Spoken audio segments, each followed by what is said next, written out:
नमस्कार, आदाब। जुर्म की एक और वारदात के साथ मेहंदी हसन जर्नलिस्ट आपके सामने हाजिर है।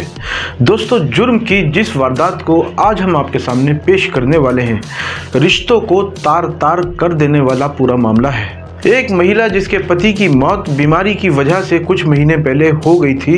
पति की मौत के कुछ दिन बाद ही ये महिला एक युवक को अपना दिल दे बैठती है और उसके बाद ये उसके साथ अवैध संबंधों में इस तरह डूब जाती है।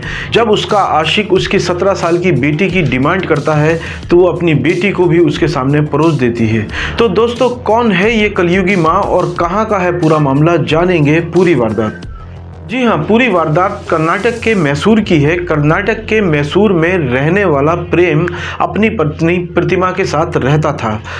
18 साल पहले प्रेम और प्रतिमा का विवाह हुआ था और उनको 17 साल के बाद 18 साल के बाद उनकी एक 17 साल की बेटी भी थी।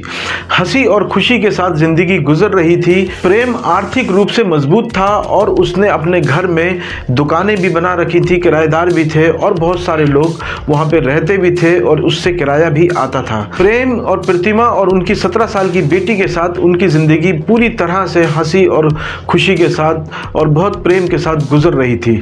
लेकिन अचानक ही प्रेम को कोई मर्ज होता है, कोई बीमारी होती है और उसके बाद उसकी मृत्यु हो जाती है। पति प्रेम के गुजर जाने के बाद प्रतिमा 5 और 6 महीने के बाद ही एक युवक से मिलती है और उस युवक को वो अपना दिल दे बैठती है और इस तरह से उस युवक का उसके घर पर आना जाना शुरू हो जाता है। उधर प्रतिमा आर्थिक रूप से पूरी तरह से मजबूत थी क्योंकि घर से किराया आता था, दुकानों से किराया आता था और इस तरीके से वो उस युवक के साथ इस तरह से रहने लगती है कि आए दिन वो युवक उनके घर आने लगता है और धीरे धीरे ये बातें और मुलाकातें इतनी बढ़ जाती हैं कि वो स्थायी रूप से ही वहीं पर रहने लगता है जैसे एक पति और एक पत्नी रहते हैं।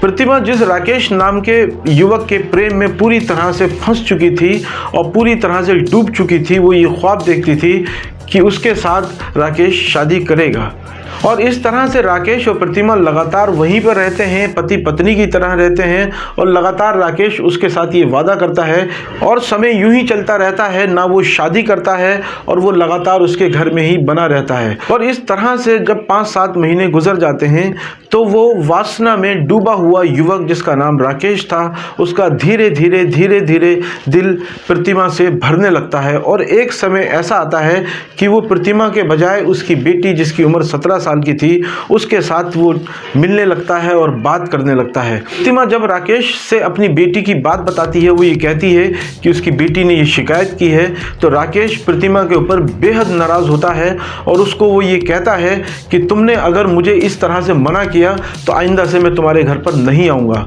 और इस तरह से राकेश उस घर में आता रहता है और धीरे धीरे वो प्रतिमा की बेटी को भी शिकार बनाने लगता है, लगातार उसके साथ भी अवैध संबंध बनाने लगता है और उसकी माँ के साथ भी लगातार उसके अवैध संबंध बने हुए थे।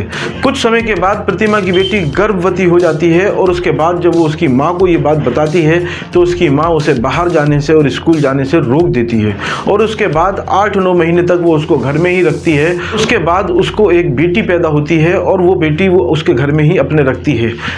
बहुत छुपाने के बाद भी प्रतिमा ये बात गांव वालों से नहीं छुपा पाती और धीरे धीरे ये बात गांव में जग जाहिर हो जाती है कि प्रतिमा की बिन ब्याही बेटी मां बन चुकी है।